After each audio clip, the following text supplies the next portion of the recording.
Welcome back to What's the Obsession. And today we're talking about the IDAHO4 case. Haven't talked about it for a while on this channel because, well, I'm working on some things as always and everything needs a break. Let's talk victims' roommates. Do you guys, by the way, remember this super weird and brief Facebook post? You fucking liar! You fucking manipulator! Don't wear that outfit again. You fucking liar! You fucking manipulator! Don't wear that outfit again. That really short Facebook video caused so much controversy about this case and so many problems for Dylan Mortensen with people saying and assuming and some people stating as fact, which never was fact, because I found out what that little clip was all about actually. I'm going to tell you about it later. In addition to them watching one of their favorite shows every week, people were saying, oh, the meaning of this was that Maddie hated Dylan. Maddie hated out for Dylan, and Dylan wanted to seek revenge. Therefore, Dylan Mortensen is responsible for this horrific crime. Tisk, tisk, tisk. That is not the case at all, and I just think that's such a reach to conclude when you watch that particular clip. Likewise, so many people speculated about who the sixth roommate could be and what the significance was. People stated with absolute certainty that this, fill in the blank, is the sixth roommate. Look at her. Here's dozens of pictures of her. And they were wrong. Also heard that there was a sixth person who lived at the home, and obviously this person's name was on the lease. How does that all come into play here? So there was another person on the lease, but they determined that person had moved out before the school year started, and that individual has been cleared. It's a clip that aired on Good Morning America in the first week of May 2024, and this is the first time the world officially met the sixth roommate, the sixth person who was on the lease of the home, 1122 King Road, in November of 2022. We have the Idaho College murder case. We're now hearing from a former roommate who once lived at the house where the killings took place. Kayna Whitworth is here in the studio with us and has more. Good morning to you, Kayna. Robin, good morning. So Ashlyn Couch moved out of that house on King Road months before her friends were murdered. And this morning, she shares the memories, both happy and haunting, including the moment she got that vandal alert that changed everything. I mean, I couldn't even walk to my car in the dark for months after, it happened. Fear lingering with Ashlyn Couch after her friends were stabbed to death in their off-campus home in Moscow, Idaho, a home where she too once lived. It crosses my mind more that could have happened while I was there. And, you never know, how long someone is watching your house. The sixth bedroom on King Road was hers, and now this morning, she's speaking out for the first time on camera since Kaylee Goncalves, Madison Mogen, Xana Kernodle, and her boyfriend Ethan Chapin were murdered in November of 2022. Ashlyn initially signed the lease to live in the popular off-campus home, telling our station KXLY that she moved out in May of 2022 after graduating the semester before. But she stayed close with the girls, especially Maddie, sharing the last message she sent to her after getting an alert from the University of Idaho that there had been a suspected homicide. I texted our group of friends and I just had said, has anyone heard from Maddie? And I remember my last text message to her was are you okay? And I feel right then and there I kind of just knew that something was wrong. The man charged with their murders? Bryan Koberger, a judge entering a not guilty plea on his behalf as his defense team says he was out driving that cold November night, as he often did, to hike or stargaze. But prosecutors allegedly linking Koberger to the heinous crimes through DNA left on the button strap of a knife sheath found underneath Maddie. You wish that you could just say goodbye, and that's one thing that I just wish that I could do at least one more time is just give her one last hug just to be able to say goodbye. Now, the home that they shared has been torn down. The next hearing in this case is May 14th, and Koberger's attorney, Ann Taylor, says she will deliver a witness list and exhibits that she says will support his alleged alibi. And you guys might remember they've also said they'll rely heavily on expert testimony from cell phone experts to prove what they say he was doing that night. Oh, wow. This is chilling. It certainly is. Thank you for bringing it to us. Good to have you in the studio. Of course. I'm glad to be here. From the first press conference that authorities held, so many people, the entire world, was really interested in the roommates who survived at 1122 King Road. Not even knowing who they were just yet. New details tonight in the investigation into the murder of 4 University of Idaho students. The Moscow Police Department says they are aware of a 6th person listed on the lease at the apartment where the murder happened, but they say they don't believe that person was there or present during the incident. A lot of information, both new and old, has been circulating about the murders of those 4 students. But what's true and what isn't? News Channel 7's Andrew Bartline verifies what we know and what we don't know about these new details. Since Moscow police began investigating the brutal murders of 4 University of Idaho students at an off-campus home on November 13, they have claimed it was a targeted attack. Based on details at the scene, we believe this was an isolated, targeted attack on our victims. We've told the public very clearly from the beginning that we believe it was a targeted attack. On Wednesday, the Latah County prosecutor doubled down on those claims, saying investigators believe one of the victims was the intended target. But shortly after that interview aired, the Moscow Police Department issued a statement clarifying what they call, quote, conflicting information, saying, quote, we have spoken with the Latah County Prosecutor's Office and identified this was a miscommunication. Detectives do not currently know if the residents or any occupants were specifically targeted, but continue to investigate. And then Thursday morning, the Idaho State Police released another statement. We remained consistent in our belief that this was an intended targeted attack, but have not concluded if the target was the residents or its occupants. So at this time, based on the latest statements from Idaho State Police, this was a targeted attack. However, what remains unclear is if it was someone that was targeted or the home itself. Another new piece of information that's been put out there, Madison and Kaylee were in the same bed when they were killed. That's according to Kaylee's dad, who spoke at the vigil last night. So then they went to high schools together. Then they started looking at colleges. They came here together. They eventually get into the same apartment together. And in the end, they died together in the same room, in the same bed. However, the Moscow Police Department has yet to release that information, so we cannot confirm that officially. What we do know, police say 2 victims were found on the 2nd floor and 2 on the 3rd floor. We also know Ethan did not live in the house, but was there the night of the murders. And finally, nearly 3 weeks after the murders, we still do not have a suspect profile at this time. If you have information, you are asked to contact the Moscow Police Department's tip line.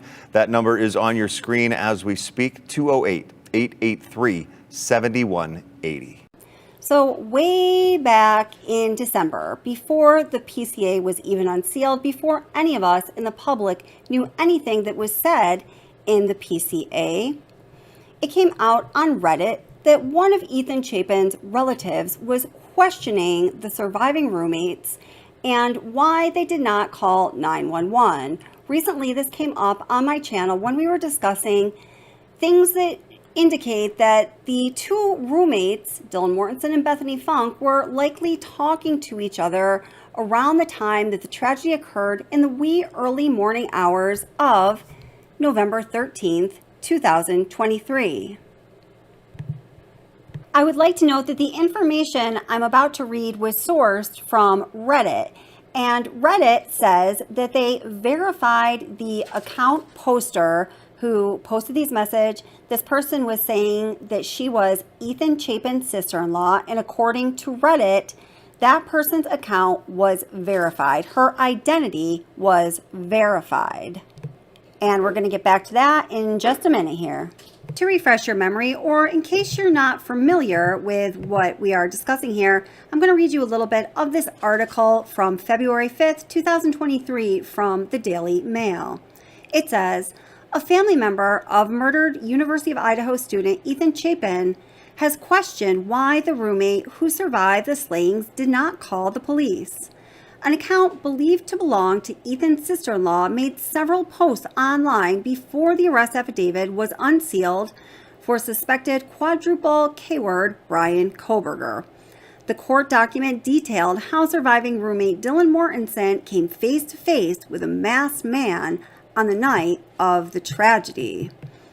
Ethan, age 20, his girlfriend Xana Kernodle, age 20, Madison Mogen, age 21, and Kaylee Goncalves, age 20, were all killed as they slept in the house on November 13th, 2022, and God rest their souls. Ethan's sister-in-law has since revealed that Dylan, who was in the property at the time of the tragedy along with Bethany Funk, called all of the roommates after she heard screaming and crying coming from their rooms. Posting in a thread on Reddit, the sister-in-law said, Dee, for Dylan, supposedly called all the girls in the house after the crying and screaming stopped and no one answered, and she still did not call the police. She needs to explain herself and her actions on that night.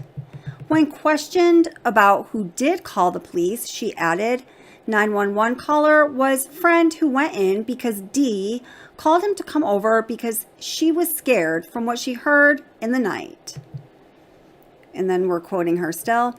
He went to Xana and Ethan's room first, then called 911. Why D or B didn't call the police is the question. End quote. The affidavit revealed that Mortensen came face to face with a bushy-eyebrowed killer, but was spared along with Bethany Funk.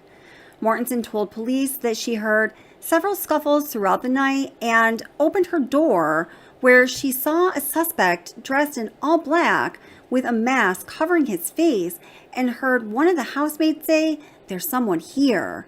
She also heard the suspect say, "It's okay, I'm here to help you," as he wandered the house committing the atrocities. Now, guys, that article isn't exactly correct. It just says she heard someone saying, "It's okay, I'm here to help you," right? So these are the details that we want to pay attention to.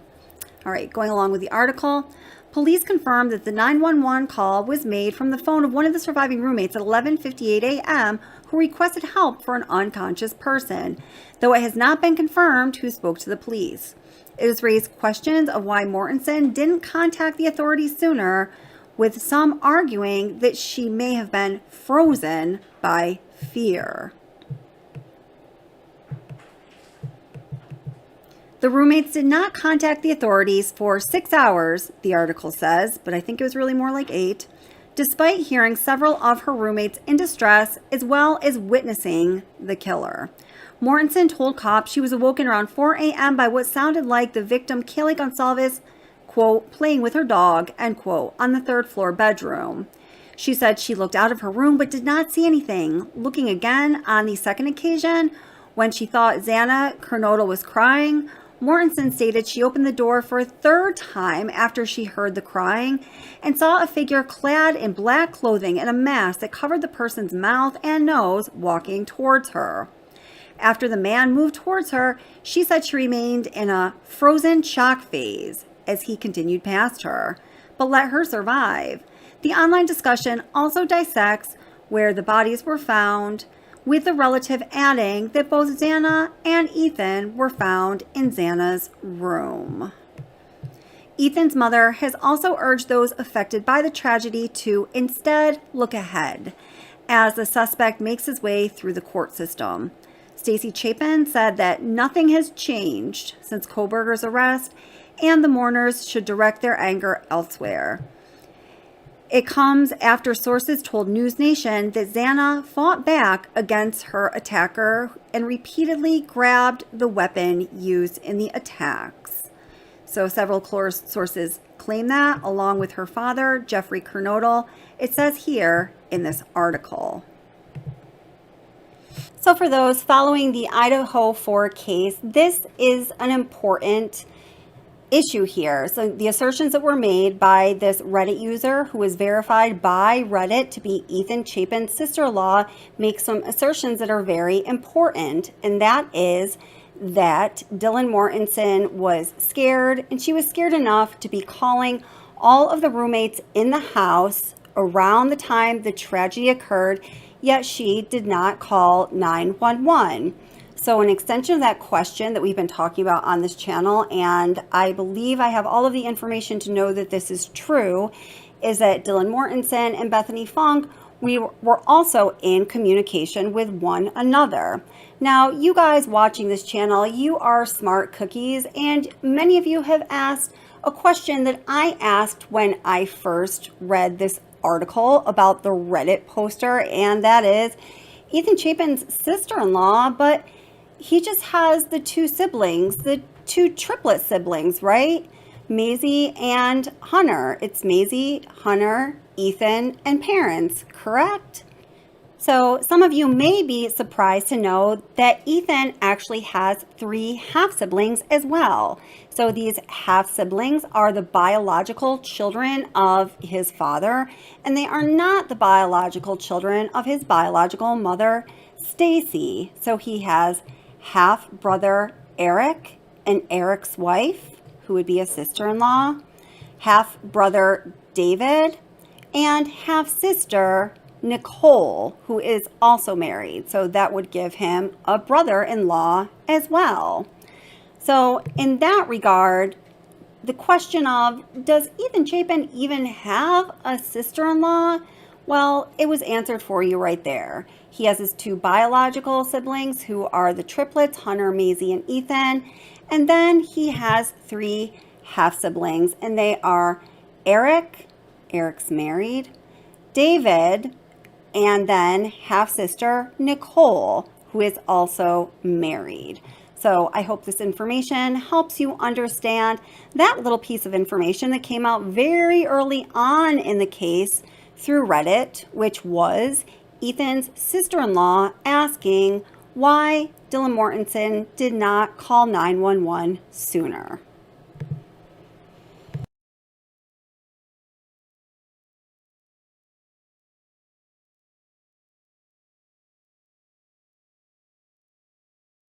Speculation about the other roommates who were at the house at the time the tragedy occurred and survived, and the other roommates in general, including that mysterious 6th roommate on the lease of the property, fueled a lot of the speculation about whether the attack on the victims was a targeted attack or not. New evidence in the Idaho murder case suggests that Maddy Mogen, not Kaylee Goncalves, was Bryan Koberger's alleged target. Several long-held questions about the quadruple homicide were answered this weekend when some of the victims' families sat down with 48 hours. Who was killed first? Was there a connection to the killer? What happened the morning the bodies were found? It has always been my assumption that the perpetrator went to 1122 King Road on November 13th with the goal of killing one person, most likely Kaylee or Maddy. Based on all the evidence currently out there, I always lean more towards Kaylee, but now I am not so sure. Kaylee's own family is revealing never-before-heard details about the crime scene and the alleged killer that points directly to Maddy Mogen as the target. Kaylee's parents and her sister Olivia have been outspoken advocates for their daughter and the 3 victims since day one. So outspoken at times that members of the public have criticized them for getting in the way of the investigation. But from the moment a deputy showed up on their doorstep at 4 p.m. on November 13th to tell them that Kaylee was murdered, the Goncalves family mobilized to help find her killer. And one of the things they did early on was speak to the coroner, who gave them details that up until this point I had never heard, details about the crime scene. Now, I'm sure you're wondering how this was all able to happen with the current gag order in place. The gag order covers the attorneys and the investigators, but it doesn't prohibit families from speaking out. The coroner is covered by this gag order, but the Goncalves family spoke to Coroner Kathy Mabbitt prior to it being put in place by the judge. Now, from the onset of the investigation, police were firm in their opinion that the crime was targeted, but they never said who the target was. The bed was up against the wall. The headboard was touching the wall, and the left side of the bed was touching the wall. And we believe that Maddy was on the outside and Kaylee was on the inside. According to Coroner Mabbitt, the killer's first victim was Maddy, says Steve. And then from Maddy, he moved on to your daughter. This is huge. Up to this point, investigators have never confirmed the order of the killings. If what the Goncalves claim the coroner told them is true, and it was Maddy, we might have our biggest clue yet about the intended target, which may lead us to motive. We have known for a while that the murders started on the 3rd floor with Kaylee and Maddy. Surviving roommate Dylan said she woke up around 4 a.m. to what sounded like Kaylee playing with her dog on the 3rd floor, followed by one of the girls upstairs saying someone's here. At this point, we know Xana was still alive on the second floor, having gotten a DoorDash around that time, plus she was active on TikTok at 4:13 a.m. when Kaylee and Maddie were likely being stabbed to death a floor above. By all accounts, it seems that the killer silently slipped into the house from that back sliding glass door and made a beeline for the bedrooms on the third floor, indicating that he expected his primary target to be there that night. Kaylee and Maddie were up there, sleeping in the same bed. Even though Kaylee lived in the house, she had actually moved out already because she was graduating. She was just there visiting for the weekend.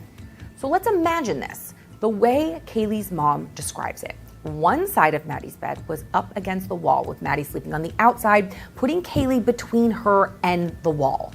Now, in this configuration, Maddie would have been the first person that the killer had access to upon entering the room, and he would have needed to lean or climb over her in order to get to Kaylee. Now, the Goncalves said that they uncovered evidence that Kaylee had tried to get out of the situation but was trapped. They didn't expand on what that means, but it could mean defensive wounds or just kind of how her body was positioned on the mattress. The knife sheath was also dropped to the right of Maddie's body with the killer's DNA on the snap. That always felt to me like this is where the murders began, that the killer snuck in, unsnapped the sheath, and pulled the knife out for the first time, dropping the sheath in the process, effectively marking his start point. Now, the sheath was discovered by investigators on the mattress partially underneath of Maddie's body, so I really do think he dropped it right when he unsheathed the knife for the first time. But does Maddie Mogen being the first victim killed mean that she was the intended target? Not necessarily. It could simply be that the way they were sleeping, she was just the first one the killer got to. But Kaylee's parents revealed more circumstantial evidence pointing directly towards Maddie. When Bryan Koberger was arrested on December 30th, it was the first time anyone had heard his name, including the families of the victims. Investigators had never tipped their hand that they even had a suspect. But as soon as the Goncalves family heard the suspect's name, they tried to find him on social media, and they came across this account. From our investigation of the account, it appeared to be the real Bryan Koberger account. The one they claim was the real deal is this one that is one of many that have been floating around Reddit for months. It had one post, 1,943 followers, and was following 99 accounts. Some of them, according to the Goncalveses, were Koberger's known relatives. Maddie's Instagram account, and look at her pictures, and he liked them. This statement made alarm bells go off in my head the second I heard it. Notice she didn't say that the account interacted with Kaylee's photos or Xana's photos, just Maddie's. Sources had previously told People magazine that Koberger followed all three of the female victims on social media, but had repeatedly messaged only one of them. And now I'm wondering if that person was the same one who had photos that he liked. A source also told the outlet that Koberger's phone contained multiple images of one of the victims. And again, I am wondering if the evidence will show that those photos were of Maddie. Olivia Goncalves also had access to her sister Kaylee's phone and call logs, which she turned over to the police. So I have to imagine if she went through her sister's phone and found a bunch of unanswered messages from some guy, she would have mentioned it to the police and probably again in this interview. Now, according to authorities, Koberger showed up repeatedly outside of the victim's home prior to the murders, starting as far back as August 21st when his phone pinged a tower covering the area near 1122 King Road. Logically, if Koberger was allegedly stalking the house, which is down that random back road, he would have had to have come in contact with the girls before that in order to figure out where they lived. There has been an unsubstantiated rumor flying around for months that the suspect would frequent the Mad Greek restaurant where two of the victims worked, Xana and Maddie. Now, the restaurant has denied this, but I've actually eaten there and I'm positive that the owners wouldn't remember me, so I think it's plausible maybe they just didn't remember him. This is likely the place where he first came across these two victims. He's a vegan, they serve vegan food, and there's a limited amount of that in the area. Now, Koberger was enrolled in nearby Washington State University, not the University of Idaho where the victims went. But one of the victims did have a connection to WSU, and this time it's not Maddie.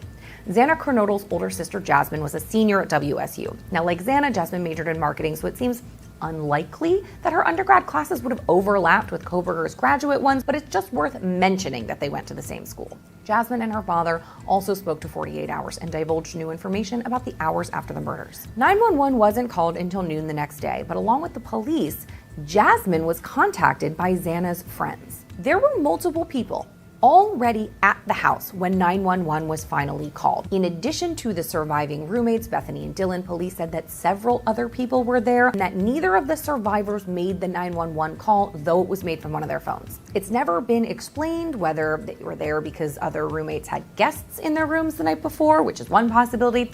The other, which is a theory that has been floated in Reddit threads, is that Ethan's two siblings were called before the police. Now, he was a triplet, and both his brother and sister were students at the University of Idaho. Now, along with the Chapins, it would make sense to me for some of Ethan's Sigma Chi brothers to have been called because they were just close by. You can actually see the Sigma Chi frat house from 1122 King Road.